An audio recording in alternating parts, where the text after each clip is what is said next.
पढ़ा लिखा लड़का घर में बेरोजगार है, कहीं उसको अपने मोहल्ले की टूटी फूटी सड़कें गंदगी से भरी हुई नालियां ना दिख जाएं, कहीं उसको ये ना दिख जाए कि नौकरियां नहीं लग रही हमारे बच्चों की, इसलिए वो हमेशा धर्म के नाम पर बांटने की बात करके वोट लेने की कोशिश करते हैं।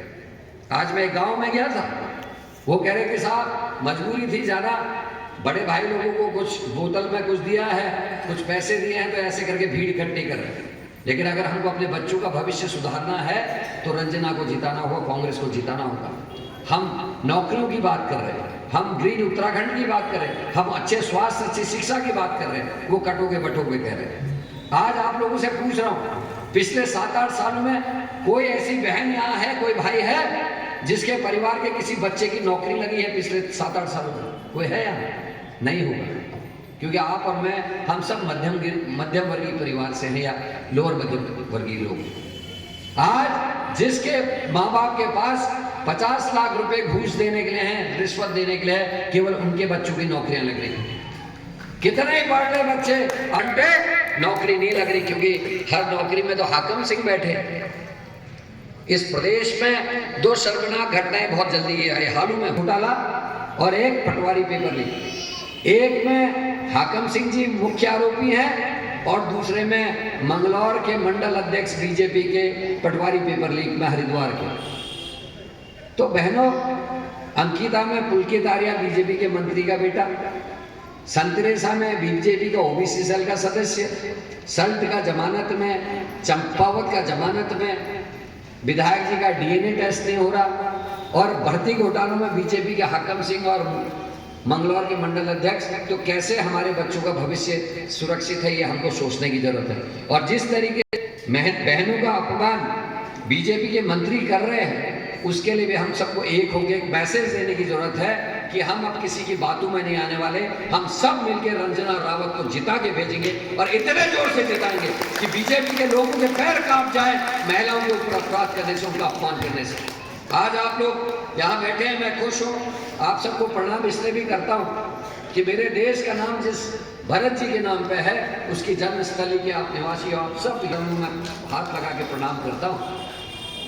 यहाँ मालन का पुल उन्होंने 1 महीने से कम समय में नल नील की मदद से, गिलहरी की मदद से, बंदरों की मदद से पुल बना दिया लंका का। लेकिन ये 2 साल की अपनी सरकार में जब जेसीबी मशीन से लेके तमाम मशीनें हैं, उसके बाद भी मालन का पुल और दूसरा पुल नहीं बना पा रहे हैं। ये इनकी हकीकत है। यहाँ 5000 नौकरियों की बात कही थी बीजेपी ने जब इसको निगम बनाया था। एक भी आदमी, एक बच्चा बता दीजिए जिसकी नौकरी लगी है।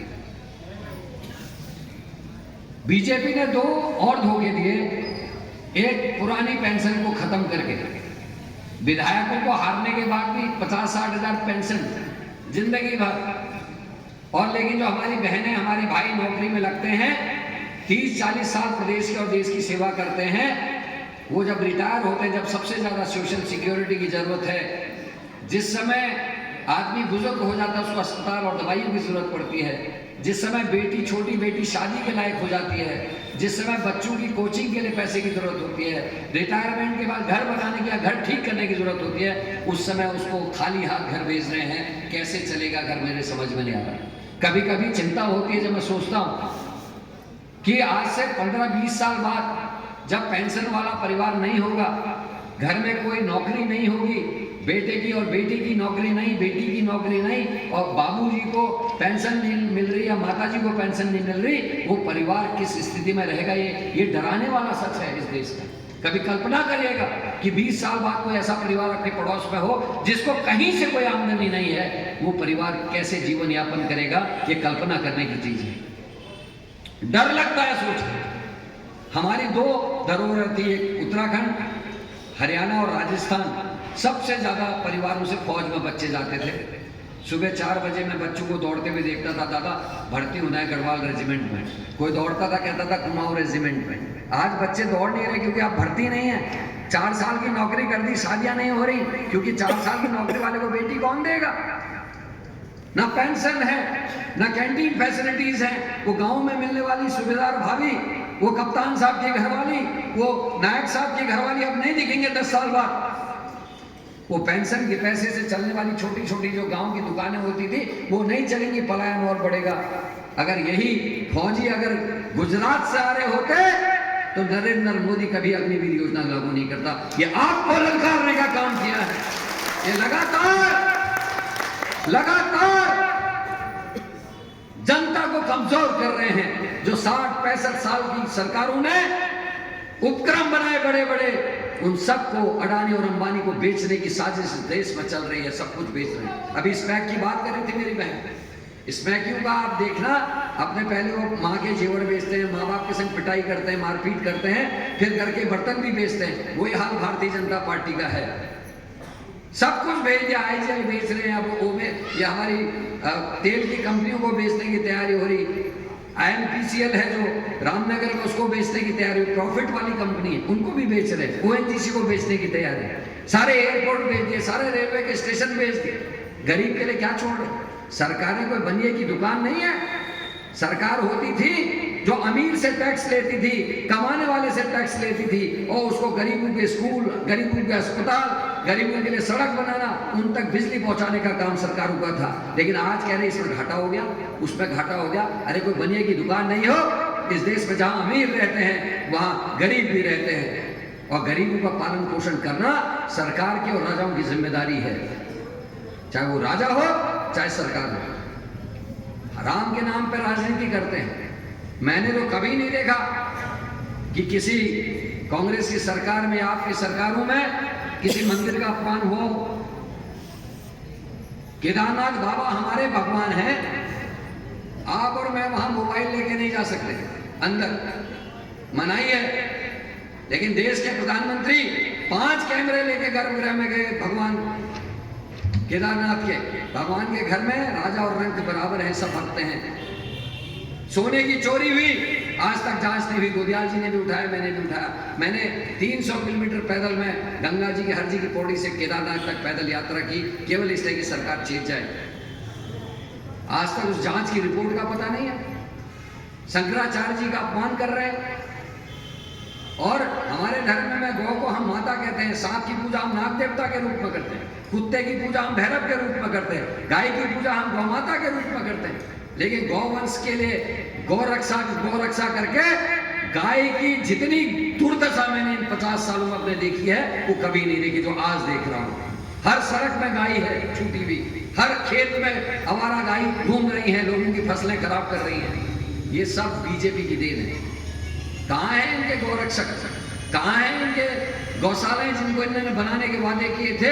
आज गाय पालने में माताएं डर रही। पहले बच्चों को शुद्ध दूध मिलता था, आज नकली दूध मिल रहा है। शुद्ध खोया मिलता था, शुद्ध दही मिलता था, घी हम घर में बना लेते थे। आज वो सब स्थितियां नहीं है। आपकी ईजा लोग ने, आपकी माओ ने आपको शुद्ध घी खिलाया होगा, लेकिन आज की माएँ परेशान है अपने बच्चों को शुद्ध घी खिलाने के लिए, शुद्ध दूध देने के लिए। डर लगता है बाजार का पनीर लाने में, कहीं अडल्ट्रेटेड पनीर तो हम अपने बच्चों को नहीं खिला रहे, जहर है। दिवालियों में आप देखते होंगे 80% मिठाइयां नकली पकड़ी जा रही है। ये क्यों हुआ? क्योंकि आप गाय पालने में डर लगती है। जब बूढ़ी हो रही है उसको हम बेच नहीं सकते, घर में परेशानी है, हम अपनी गाय बैल को नहीं बेच सकते। पंडित जी भी अब गोदान में गाय नहीं ले जा रहे, घर को डर रहे हैं गाय ले जाने में। तो ये स्थिति पैदा कर रही है भारतीय जनता पार्टी ने, सिस्टम खराब कर दिया है। तो आप सबसे हाथ जोड़ के निवेदन है, उस धर्म के हम लोग हैं, सनातन धर्म को, जिसमें कहते हैं प्राणियों का कल्याण हो, विश्व में शांति हो, सद्भावना हो, वो धर्म का नाम लेकर राजनीति करने वाले हमको जातियों में और धर्म में बांटने का काम कर रहे थे। जो रावण को सीधे भी मार सकते थे, उन्होंने उसके पास पहले अंगद को भेजा। आज अगर किसी की बहन को छेड़ दो, मार देगा, काट देगा।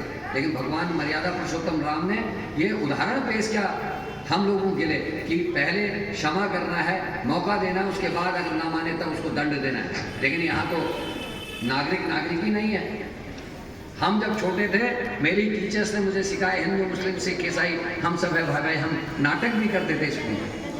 आज भाई को भाई से भिड़ा रहे, लड़ा रहे, और वो लड़ाई इसलिए रहे हैं कि कहीं मेरी बहनों को, मेरे बुजुर्गों को अपने बच्चे बेरोजगार ना दिखाई दे दे। हमारे को कुछ और सुझा दिया है। जैसे स्मैक है, वैसे एक नशा है धर्म का, जो हमारे दिमागों में डाल दिया। पहले राष्ट्र उन्नति करे, हमारे परिवार उन्नति करें, तभी तो पूजा भी करेंगे। घर में कोई कमाने वाला नहीं है, पेट भरा हुआ नहीं, हम पूजा कैसे करेंगे? ये हमारे को सोचना चाहिए। पुनः देश की एकता के लिए, अखंडता के लिए और अपने गुरुद्वार की उन्नति के लिए, बहन रंजना रावत के लिए और जितने मेरे पार्षद के कैंडिडेट यहाँ हैं उन सबको जिताने के लिए आप सबसे मैं प्रार्थना करने आया हूँ। आपको मेरी वजह से देर भी, मैं क्षमा प्रार्थी हूँ क्योंकि मुझे पूरे प्रदेश में जाना होता है, अकेला हूँ, दौड़ रहा हूँ और कोशिश कर रहा हूँ मैं किसी तरीके से सही बातें आप तक पहुँचा सकूँ। अंतिम बात मैं अपनी बहनों से कह रहा हूँ, अंकिता भंडारी के VIP का नाम अगर जानना है तो यह अंतिम लड़ाई नहीं है। रंजना